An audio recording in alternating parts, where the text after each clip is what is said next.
ओम श्री शिव पंचाक्षर स्तोत्रम। नागेन्द्रहाराय त्रिलोचनाय भस्मांगरागाय महेश्वराय नित्याय शुद्धाय दिगंबराय तस्मै नकाराय नमः शिवाय। मंदाकिनी सलिल चंदन चर्चिताय नंदीश्वर प्रमथनाथ महेश्वराय मंदार पुष्प बहुपुष्प सुपूजिताय तस्मै मकाराय नमः शिवाय। शिवाय गौरी वदनाब्ज वृंद सूर्याय दक्षाध्वरनाशकाय श्रीनीलकंठाय वृषध्वजाय तस्मै शिकाराय नमः शिवाय। वसिष्ठकुंभोद्भव गौतमार्य मुनीन्द्रदेवार्चित शेखराय चंद्रार्क वैश्वानरलोचनाय तस्मै वकाराय नमः शिवाय। यक्षस्वरूपाय जटाधराय पिनाकहस्ताय सनातनाय दिव्याय देवाय दिगंबराय तस्मै यकाराय नमः शिवाय। पंचाक्षरमिदं पुण्यं यः पठेत् शिवसन्निधौ शिवलोकमवाप्नोति शिवेन सह मोदते।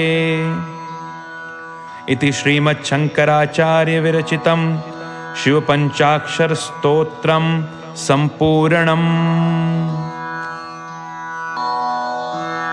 ओम श्री शिव पंचाक्षर स्तोत्रम्। नागेन्द्रहाराय त्रिलोचनाय भस्मांगरागाय महेश्वराय नित्याय शुद्धाय दिगंबराय तस्मै नकाराय नमः शिवाय। मंदाकिनी सलिल चंदन चर्चिताय नंदीश्वर प्रमथनाथ महेश्वराय मंदार पुष्प बहुपुष्प सुपूजिताय तस्मै मकाराय नमः शिवाय। शिवाय गौरी वदनाब्ज वृंद सूर्याय दक्षाध्वरनाशकाय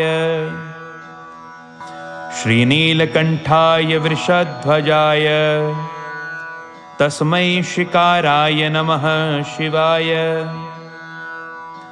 वसिष्ठकुंभोद्भव गौतमार्य मुनीन्द्रदेवार्चित शेखराय चंद्रार्क वैश्वानरलोचनाय तस्मै वकाराय नमः शिवाय। यक्षस्वरूपाय जटाधराय पिनाकहस्ताय सनातनाय दिव्याय देवाय दिगंबराय तस्मै यकाराय नमः शिवाय। पंचाक्षरमिदं पुण्यं यः पठेत् शिवसन्निधौ शिवलोकमवाप्नोति शिवेन सह मोदते। इति श्रीमच्छंकराचार्य विरचितं शिवपंचाक्षर स्तोत्रं संपूर्णम्।